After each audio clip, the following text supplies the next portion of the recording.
നല്ല നമസ്കാരം. ദിനചര്യവും ആരംഭിക്കുകയാണ്. ക്രൂഷ്ചേവ് എന്ന റഷ്യൻ ബോൾഷെവിക് കമ്മ്യൂണിസ്റ്റ് സ്വജനപക്ഷപാതത്തിൻ്റെ പേരിൽ രാജിവെച്ചതിന് ശേഷം ഇപ്പോൾ നമ്മുടെ ജയരാജൻ സഖാവാണ് ആ പദവിയിലേക്ക് ഉയർത്തപ്പെട്ട മറ്റൊരു സഖാവ്. എന്താണെന്നറിയില്ല, ഈ കായിക വകുപ്പ് കൈകാര്യം ചെയ്യുന്നവരുടെ കാര്യം കഴിഞ്ഞ 2 മന്ത്രിസഭകളിലായി അത്ര മെച്ചമൊന്നുമല്ല. ഉമ്മൻചാണ്ടി മന്ത്രിസഭയിൽ ആദ്യം രാജിവെച്ചതും കായിക മന്ത്രിയായിരുന്ന ശ്രീ ഗണേശനായിരുന്നു. പിണറായി മന്ത്രിസഭയിലും മാറ്റമില്ല. കായിക മന്ത്രി ജയരാജൻ തന്നെ ആദ്യം രാജിവെച്ചു. മുൻ കായിക മന്ത്രി ഗണേശൻ്റെ രാജിക്ക് കാരണം ഭാര്യയും ബന്ധുവുമൊക്കെയായിരുന്നു. ഇവിടെയും മറ്റൊന്നുമില്ല. ബന്ധുക്കൾ തന്നെയാണ് ജയരാജനും പാരയായത്. പറഞ്ഞിട്ട് എന്താ കാര്യം? അവിഹിത ഇടപെടലും പാരയും ഒക്കെ നമ്മൾ വീട്ടിൽ ഉണക്കമീൻ വറക്കുന്ന പോലെയാണ്. നമുക്ക് മാത്രം നാറ്റുപടിക്കില്ല, നാട്ടുകാർ മുഴുവൻ സംഭവം അറിയുകയും ചെയ്യും. ഒടുവിൽ കമ്മിറ്റി കൂടി പുറത്തു വയ്ക്കുമോ എന്ന് പറയുമ്പോഴാണ് ചീട്ട് കീറിയ കാര്യം നാം തന്നെ അറിയുക. അപ്പോൾ വരാനിരിക്കുന്ന പുതിയ കായിക മന്ത്രിക്ക് എല്ലാവിധ അഭിവാദ്യങ്ങളും അർപ്പിച്ചുകൊണ്ട് ഈ ആഴ്ചത്തെ ദിനചര്യവും ഇവിടെ തുടങ്ങുന്നു. ആരോ പറയുന്നത് കേട്ടു, ജഗതിയില്ലാത്ത കിലുക്കം സിനിമ പോലെയാണ് EP ജയരാജൻ ഇല്ലാത്ത പിണറായി മന്ത്രിസഭയെന്ന്. കാര്യം തമാശയാണെങ്കിലും അതൊരു സത്യമാണെന്നാണ് ദിനചര്യമിൻ്റെ അഭിപ്രായം. എന്തൊരു ഗെറ്റപ്പിൽ വന്ന മന്ത്രിയാ! ചിറ്റപ്പനായതോടെ ഗെറ്റപ്പൊക്കെ പോയി. ആ ചിക്കനൊക്കെ കടിച്ചു വലിക്കുന്ന സീനൊക്കെ ഇനി കാണുമ്പോൾ സങ്കടം വരും. CBI വരെ കണ്ണൂരിൽ നിന്ന് വെല്ലുവിളിച്ച മനുഷ്യനാണ്. വിവാദ നിയമനം വന്നപ്പോൾ ആദ്യമൊക്കെ എന്നാ ഡയലോഗായിരുന്നു. ഇപ്പോൾ ലേസിൻ്റെ ഉപ്പേരി പാക്കറ്റ് പൊട്ടിച്ച പോലെ വെറും കാറ്റ് മാത്രമേ ഉള്ളൂ, ഒരനക്കമില്ല.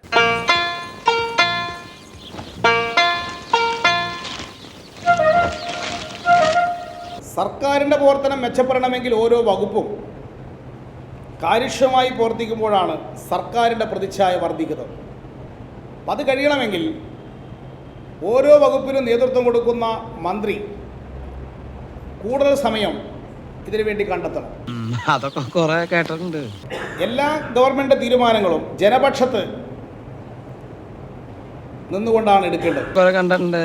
തീരുമാനങ്ങൾ എടുക്കുന്നതിൽ പാർട്ടി വൃത്തത്തിൽ നിന്നുകൊണ്ട് സങ്കുചിതമായ കക്ഷി രാഷ്ട്രീയത്തിനകപ്പെട്ടുകൊണ്ടാകരുത്. മന്ത്രിസ്ഥാനത്ത് വരുമ്പോൾ ചില പ്രത്യേക സൗകര്യങ്ങൾ ഉണ്ടാവും, ചില അവകാശങ്ങളും മന്ത്രിമാർക്ക് ലഭ്യമായിരിക്കും. പക്ഷെ ഓരോ മന്ത്രിയുടെയും പ്രവൃത്തി ജനങ്ങളുടെ പൊതു ഓഡിറ്റിന് വിധേയമാണെന്നുള്ള ധാരണ, തിരിച്ചറിവ് ഓരോ മന്ത്രിക്കും ഉണ്ടാകണം. ആരെങ്കിലും തെറ്റായ രീതിയിൽ മന്ത്രിമാരുടെ വകുപ്പിനകത്ത് ഇടപെടുന്നുണ്ടെങ്കിൽ അത് കർശനമായി തടയണം.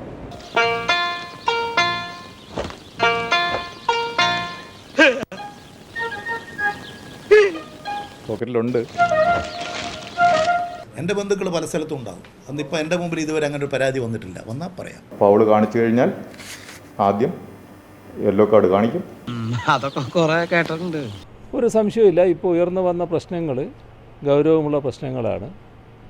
ആ ഗൗരവമുള്ള പ്രശ്നങ്ങളാണ് എന്നുള്ളത് കൊണ്ട് തന്നെ ഞങ്ങൾ കൂട്ടായി ചർച്ച ചെയ്യും, ഉചിതമായ തീരുമാനം എടുക്കുകയും ചെയ്യും. അഴിമതിക്ക് വശംവദരാകുന്ന ചിലരെക്കുറിച്ചുള്ള പരാതികൾ ഇടക്കുയരുന്നത് നമുക്ക് അവഗണിക്കാൻ കഴിയുന്നതല്ല. വേലി തന്നെ വിളവ് തിന്നുന്ന അത്തരമൊരവസ്ഥ നാടിനൊരു തരത്തിലും പൊറുപ്പിക്കാൻ കഴിയുന്നതല്ല. നിങ്ങൾ വലിയ മനുഷ്യനാണ്. നിങ്ങളുടെ ഹൃദയവിശാലതയൊന്നും എനിക്കില്ല. ഞാൻ വെറും ഒരു സാധാരണക്കാരനാണ്. എൻ്റെ ഭാര്യയും മക്കളും അടങ്ങുന്ന ഒരു കൊച്ചു ലോകം, അതാണ് എൻ്റെ കുടുംബം. അതിനപ്പുറത്തേക്കൊരു ലോകം ഞാൻ സ്വപ്നം പോലും കണ്ടിട്ടില്ല.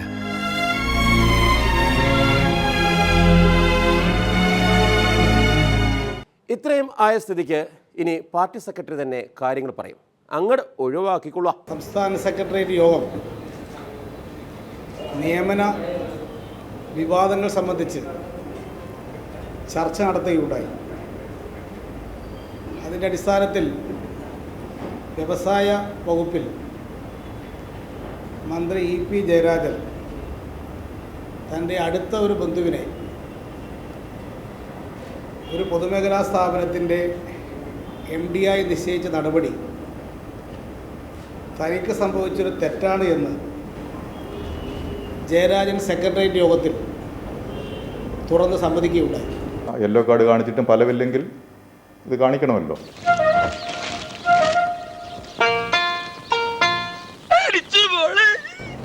ലോട്ടറി അടിച്ചു. പിണറായി വിജയൻ മന്ത്രിസഭയിൽ നിന്ന് രാജിവെക്കാൻ എന്നെ അനുവദിക്കണം എന്ന് ഇ പി ജയരാജൻ സെക്രട്ടേറിയറ്റിൽ നിർദ്ദേശിക്കുകയുണ്ടായി. ഇതിന് പാർട്ടി സെക്രട്ടേറിയറ്റ് അനുമതി കൊടുത്തിരിക്കുകയാണ്. ജയരാജൻ ഇതിൻ്റെ അടിസ്ഥാനത്തിൽ ഇന്ന് തന്നെ മന്ത്രിസ്ഥാനം രാജിവെക്കുന്നതായിരിക്കും.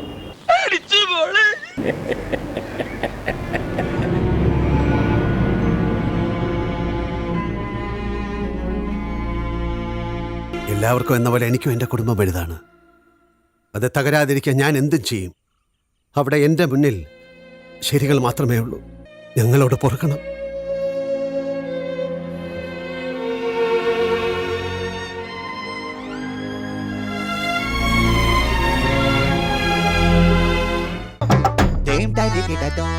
രാജിവെക്കാൻ പറഞ്ഞാൽ തെളിവുണ്ടോയെന്ന് ചോദിക്കുന്ന ഒരു മുഖ്യമന്ത്രി ഉണ്ടായിരുന്നു നമുക്ക്. തെളിവ് കൊടുത്താൽ അത് പിന്നെ എൻ്റെ മനസാക്ഷിക്ക് വിരുദ്ധമായി ഞാനൊന്നും ചെയ്യില്ലെന്ന് പറയുന്ന ഒരു പാവം. അങ്ങോരുൾപ്പെടെ എല്ലാവരും പറഞ്ഞു ജയരാജനോട് രാജിവെക്കാൻ. ശരിക്കും ഇപ്പോഴത്തെ പ്രതിപക്ഷത്തിൻ്റെ ഒരു ക്ലാസ് സഖാവ് ഇ പിക്ക് അന്ന് കിട്ടിയിരുന്നെങ്കിൽ ഈ ഗതി വരില്ല. ഈ പ്രപഞ്ചത്തിലുള്ള എല്ലാ വസ്തുക്കളും ഒരു മോഷ്ടാവിന്റെ കണ്ണിൽ മോഷണ വസ്തുക്കളാണ്. അടിസ്ഥാനപരമായി എല്ലാ മോഷ്ടാക്കളും സൗന്ദര്യ ആരാധകരാണ്. കവർന്നെടുക്കാനുള്ള ആസക്തി നമ്മളിൽ ഉണ്ടാകുന്നത് അതുകൊണ്ടാണ്. ഒരു കണക്കിന് നമ്മളാണ് മക്കളെ യഥാർത്ഥ സോഷ്യലിസ്റ്റുകൾ. അപ്പൊ ഇപ്പോൾ നടക്കുന്ന വിജിലൻസ് അന്വേഷണത്തിനോടൊപ്പം മുഖ്യമന്ത്രിയുടെ ഓഫീസിനെ കൂടി അന്വേഷണ പരിധിയിൽ ഉൾപ്പെടുത്തേണ്ടത് ആവശ്യമാണ്. രണ്ടാമനാണ് ജയരാജൻ. ഒന്നാമൻ അറിയാതെ ഏതായാലും രണ്ടാമൻ ഇത്തരം കാര്യങ്ങൾ ചെയ്യുമെന്ന് ആരും വിശ്വസിക്കുന്നില്ല. അതുകൊണ്ട് ഈ കാര്യത്തിൽ മുഖ്യമന്ത്രിയുടെ ഓഫീസിനെ കൂടി അന്വേഷണ പരിധിയിൽ പെടുത്തേണ്ടതാണ്.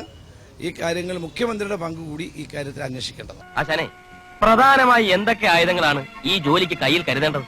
കല്ല്, കത്തി, കമ്പി, ചുറ്റിക, ഇഷ്ടിക, കോരിക, പല്ല്, പുല്ല്, എല്ല്, എന്തിന് ഒരു കഷ്ണം നൂല്, ഒരു സൂചി പോലും നമുക്ക് ആയുധങ്ങളാണ്. രാജിവെച്ചതിനെ ഞാൻ സ്വാഗതം ചെയ്യുന്നു. പക്ഷേ അതിൽ ശ്രീ കോടിയേരി ബാലകൃഷ്ണൻ പറഞ്ഞ വാദഗതികൾ അത് കേരളത്തിലെ ജനങ്ങൾ ആ അർത്ഥത്തിൽ ഒരിക്കലും സ്വീകരിക്കില്ല.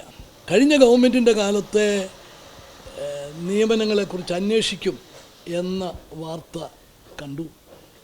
ഞാനതിനെ പൂർണ്ണമായി സ്വാഗതം ചെയ്യുക. നിരന്തരമായ പരിശീലനം ഇതിനാവശ്യമാണ്. ഏകാഗ്രത കൈവെടിയരുത്.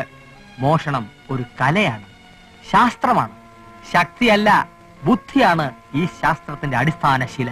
ഇത് മന്ത്രി മാത്രമായി ചെയ്തു എന്ന് ആരും കരുതില്ല. അതുകൊണ്ട് മുഖ്യമന്ത്രിയുടെ ഈ കാര്യത്തിലുള്ള പങ്കും അന്വേഷണ വിധേയമാക്കേണ്ട കാര്യമാണ്. മോഷ്ടിക്കപ്പെടേണ്ട ആളെ തിരഞ്ഞെടുക്കുന്നതിന് നമ്മൾ അവന്റെ മനസ്സറിഞ്ഞിരിക്കണം. അവർ കാശ് കൊണ്ട് നടക്കുന്നവരാണോ എന്ന് നമ്മൾ അറിയണം. അതെങ്ങനെ നമ്മൾ അറിയും? അത് നമ്മൾ ആളുകളെ വിളിച്ചു നിർത്തി നിങ്ങളുടെ കയ്യിൽ കാശുണ്ടോ എന്ന് ചോദിച്ചാൽ മതി. എവിടുന്നാണ് വരുന്നത് കരുത ബുദ്ധിയില്ലാതെ? Silence please. മോഷ്ടാക്കൾക്ക് ഡിസിപ്ലിൻ അത്യാവശ്യമാണ്.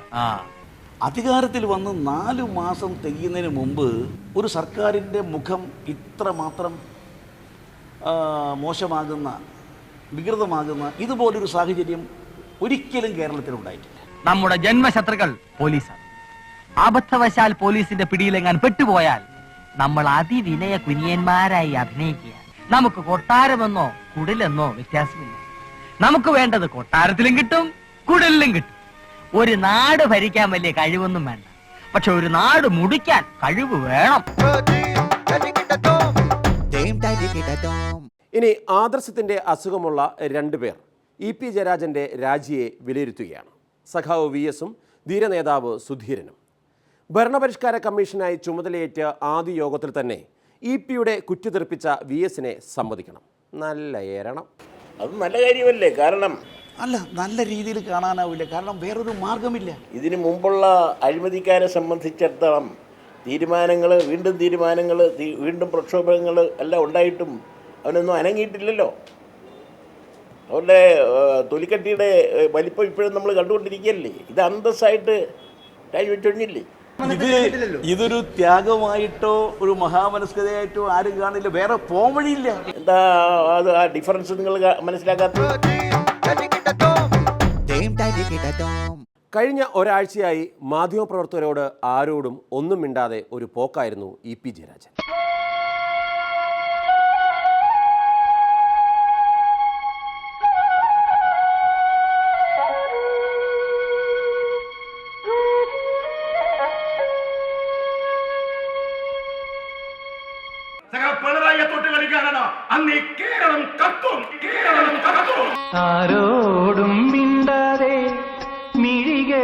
നോക്കാതെ മഞ്ഞിൽ മായുന്ന മൂകസന്ധി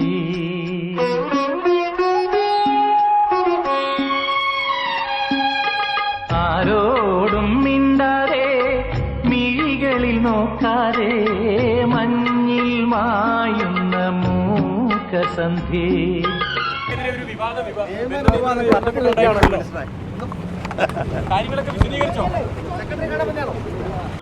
എന്താ ഗോവിന്ദൻകുട്ടി കുട്ടിയൊന്നും ഇണ്ടാത്ത ഈറന്നിലാവിൻ ഹൃദയത്തിൽ നിന്നൊരു പിൻവിളി കേട്ടില്ലേ മറുമൊഴി മിണ്ടിയില്ലേ ഒത്തിരി വിവാദ ആരോപണങ്ങൾ വരുന്നു വസ്തുതയുള്ള കാര്യങ്ങളാണോ ഇത് കാര്യങ്ങളാണോ ഗോവിന്ദൻകുട്ടി ആ കുട്ടി മിണ്ടത്തില്ല ആരോടും മിണ്ടാതെ മിഴികളിൽ നോക്കാതെ മഞ്ഞിൽ മായുന്ന മൂകസന്ധി എന്താ ഗോവിന്ദൻകുട്ടി തന്റെ നാവ് ഇറങ്ങിപ്പോയോ ഈ കുട്ടി മിണ്ടിട്ടില്ല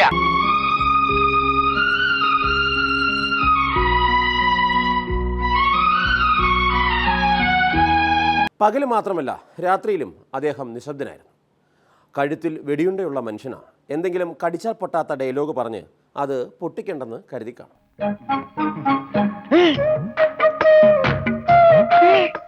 വന്നു ബോധം ഭൂതമല്ല ബോധം കണ്ണൂർ ചിരിക്കാണ്ടില്ലേ മോനെ മോന്റെ വീട് എവിടെയാണ് പറ മോനെ. ഞങ്ങള് പറയണത് മോൻ കേക്കണുണ്ട എത്ര നേരമാണ് ചോദിക്കുന്നു എന്തെങ്കിലും ഒന്ന് പറയണ. അപ്പൊ മുതലാളിക്ക് ഇത്ര നേരമായിട്ട് മനസ്സിലായില്ലേ? കണ്ട ഇവൻ ബദിരനും മൂങ്ങനുമാണ്. കാര്യം ഇങ്ങനെയൊക്കെയാണെങ്കിലും ദിംതരികിടതോം ഇപ്പോഴും പ്രതീക്ഷ കൈവിട്ടിട്ടില്ല. ഒരു 6 മാസം കഴിയുമ്പോൾ EP മടങ്ങി വരുമായിരിക്കും. അതായത് പുലി ഇറങ്ങിയെന്നറിഞ്ഞ് പുലിമുരുകൻ വരുന്ന പോലെ ഒരു മാസ് സെൻട്രിക്കായി നമുക്ക് കാത്തിരിക്കാം.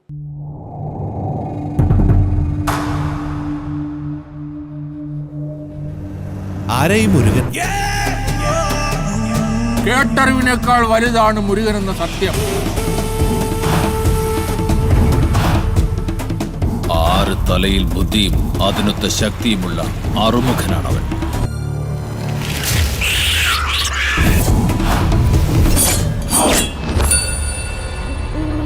നരഭോജികളായ വരയം പുലികൾക്ക് അന്തകനാകാൻ അവതാരമെടുത്തവൻ.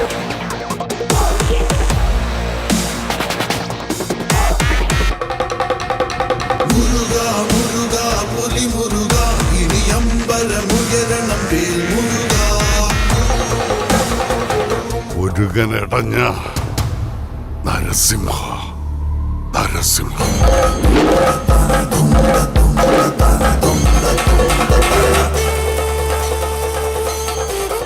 ഒലി പതുങ്ങുന്നത് ഒളിക്കാനല്ല കുതിക്കാനാ.